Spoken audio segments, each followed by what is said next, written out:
I am a woman, but my profession as a relationship expert have made me stand for both men and women. Domestic violence have been overrated by women. Women have now seen it and used it as a weapon to fight the men because they understand that the society frowns at it. But there is one constant research that we have not done. One constant lie that we have continually lied to ourselves. What causes domestic violence? Some people will say, oh no, there is nothing a woman should do that should make a man hit her. No matter what, no matter we get this every day, but that's a lie we continually tell ourselves. Because people who come public to constantly tell you this lie also beat their women. They are victims of their own words. We are hypocrites in this country. Because we do not bring out things from the roots, we cut it from the branches. What causes domestic violence? What makes these men constantly hit these women?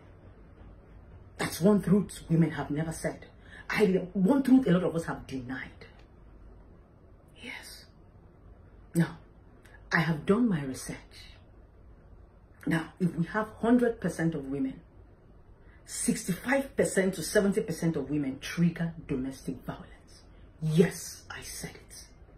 Women trigger domestic violence. 65% of them do. How do they trigger domestic violence? Verbal abuse. They abuse these men mentally. The craziest thing about the society, Africa, we have found ourselves in is that if you don't cry and you don't bleed, people believe that you don't feel pain. They forget about the mental pain they inflict on you. They feel that the only time you feel pain is when you cry and when you bleed. That's why the women have taken an advantage. Domestic injury, and they cry. That's why it looks as if, oh, the women are suffering. Men are suffering too. The difference is that they cannot cry. And sometimes they do not allow themselves to bleed for the fear of being called a coward. How is a man's face going when you say, my wife beats me, my wife blow me, my wife slap? Even if the wife beat and blow and slap him, he go swallow him because he wants to be a freaking man. What about the mental health? What about what goes on in their head? What about what you have said to them? You're stupid, you're an idiot, you're a bastard, 1 minute man, poor man, poverty. You have abused this man mentally. The difference is that you have not seen them cry and you have not seen them bleed, but they bleed every time in their head when they remember these things. Can I shock you? Mental and verbal abuse lasts longer and is even more powerful, more violent than physical abuse. When people beat you, if they don't inflict injury on you, the pain goes away naturally. It's like when they flog you with a cane. But when you abuse people mentally and verbally, that shit sticks in their head and it rings a bell and begins to play like an audio and a video in their head. That's what we women do to our men. We mess with their head. But because they don't cry and because we don't see blood, we feel that we don't do anything. When you are just telling them you're a bastard, you're an idiot, you're an illiterate, you go back and you say, baby, I'm sorry. Let us be realistic and stop lying to ourselves. How many men have this patience to be able to condemn a woman, abuse them verbally without doing anything? What about the women that will be abusing a man verbally, and the man wants to take a walk and avoid the drama, and she goes and locks the door and tells the man, you cannot do anything, you will kill me today. What do you want the man to do? For him to sit down and be correcting the insult of your man, you're stupid, you're a bastard, everything? Let's tell ourselves the truth. There are two things about a man and a woman. A man has might, a woman has mouth.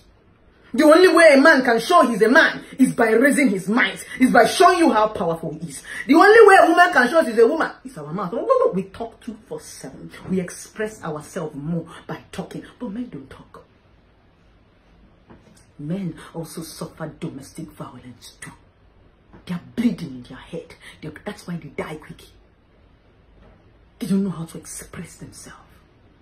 If we must reduce domestic violence, women, we must bridle our tongues. We need to reduce verbal abuse. Yes, just that the law in this country does not have law for that. You assault people, you call them names, you push them, you do a whole lot of things to them. And when they want to react by beating you, we tell them to be men, be a man. Why can't you be a woman and shut up your mouth? If you want a man to be a man and not beat you up, be a woman and zip your mouth. Men, hold your man, Women, zip your mouth. Yes.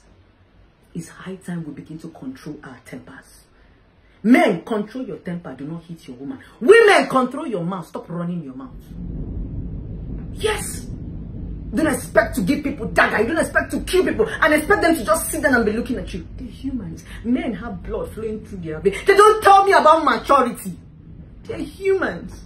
Because when these men keep quiet for the first, you are mad. You tell them you are stupid, they keep quiet. You tell them you're a bastard, you keep repeating it and they keep taking it.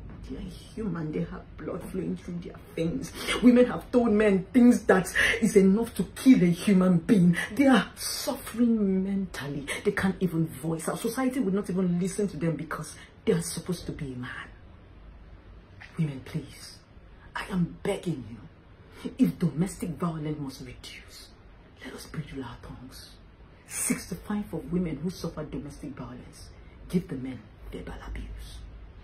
The remaining ones, it might just be a man trying to show his might, or a man just being wicked, or a man just being heartless. But 65 to 70% of women abuse men verbally. That's what causes domestic violence. Tell yourself the truth. Let us all work on ourselves. Be a man, you too be a woman. Oga, hold your might. Madam, shut up your mouth. This thing is supposed to be equal. Let it not be one-sided. Enough of that. Men are also human beings. Now, person born them too.